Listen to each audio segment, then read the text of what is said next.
Hi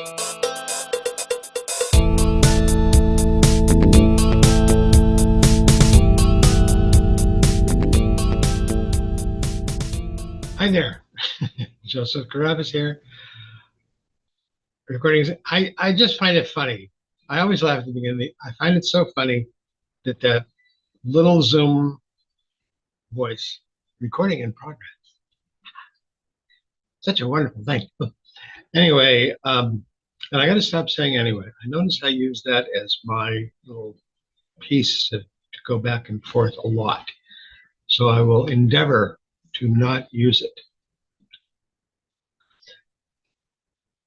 I was about to say it. That's the new one I'll use. I want this experiment and the next one, I believe, are going to be basically talking about the same kinds of things. Reason is I have recently encountered them both in my own work and my work in progress, which if you've been following along on my blog, and you should, is Fane's eye. What's happening in Fane's eye, it is tough for me not to go, have those little blind vocables in there to bridge concepts. Almost did it again. I can't think without doing it. My God, it's part of my psyche. There's a bunny outside. You should see him. It's a very cold day today. I want to just ramble on until I get my thoughts in order. My work in progress, Fane's eye. I've encountered some challenges, and I've had to go back and remember things that I was taught to do, because the writing just kind of got, stoppy. Not blocked, but just wasn't getting out there. So in this video and in the next one, in this experiment and the next one, I'm going to be sharing two things that I learned how to do. Hopefully they'll be useful to you. The first one, the one we're going to do today, I believe is useful for whether or not you're a pantser or a plotter. The next one that I'll be doing is, I think it's more for a pantser, but I kind of mix pantsing and plotting, as I mentioned earlier in a previous experiment. So who knows? Did I mention we're listening to Floyd?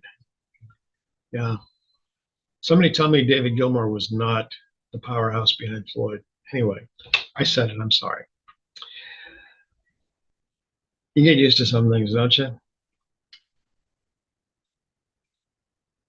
I got to a point in the novel, in writing the novel Fane's Eye, where I wasn't blocked, but I wasn't able to get to the next thing in the story.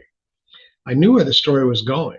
I had the plot pretty much well written out, in a outline form. And my outline forms can be pretty detailed. However, literally, I didn't know what happened next. I knew what happened after next. Not the next thing that had to happen, but something that had to happen so I could get to the next plot point. And the technique that I was taught, and I do make use of, and it works wonderfully when I allow it to, is literally to ask myself what happens next. For me, it works best when I kind of do it as a meditation. What happens next? Let me back this through. If I am not flowing, if things are just not flowing as well as I would like, it generally means that I've got something that has to come out before I get to where I want the next plot point to be. I don't always know what it is.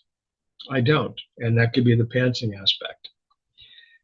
But what I do is I literally just, okay, what happens next? And I slow myself down, like I say, I go kind of meditative about this. What happens next? And I go through everything that's been happening in the story, everything that's been happening in the novel, what happened here. I go through not only the individual plot points that got me to where I am in the novel, but I go back through all of the um, ligaments, all of the connecting tissue, the stuff that's not a plot point but is necessary, so the plot points just go bang, bang, bang. What happens next? 9 times out of 10, that will, I'll just, okay, what happens next? Oh, okay, yep, okay, I got that one. I got that one. So that's something that I hope you'll find useful. Um, Literally, if you're not getting things going, take a moment, ask yourself, what happens next? What happens next in the story? Forget about the plot points. Forget about, the pieces that are coming down the road, because that's down the road. What happens next? What happens here? For example, in Fane's Eye, I had just finished a chapter, which is entitled Big Yellow Taxi, where one of the principal characters is literally driving a taxi in a place where he would not normally be driving a taxi. And I needed that character to somehow get to this place. I knew from an earlier chapter that he was driving a taxi. Okay, he's driving a taxi about 150 miles out of his normal region, if you will. But there he was. Okay, but what happened next? I knew that one of the things that has to happen, a plot point, was or is there's a place in the woods where essentially fantastic things happen. The taxi driver knows about this. The other people in the story do not know about this, but they need to find out about it. So